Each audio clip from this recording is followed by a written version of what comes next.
بسم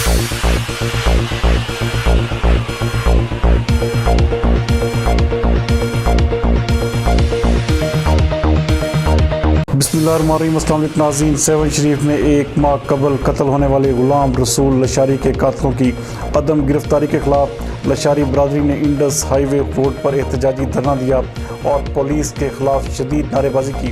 ہمارے نمائندہ خصوصی وقار علی ملہ کے مطابق لاشاری برادری نے انڈس ہائی وے روڈ پر احتجاجی دھرنا دے کر روڈ کو مکمل طور پر بلاک کر دیا، جس سے چھوٹی بڑی گاڑیوں کی لمبی قطاریں لگ گئیں اور مسافر شدید پریشان رہے۔ یاد رہے ناظرین کہ سیہون بائی پاس روڈ پر نامعلوم مسلح افراد کی فائرنگ سے ایک شخص قتل ہو گیا تھا جبکہ 2 زخمی ہوئے تھے۔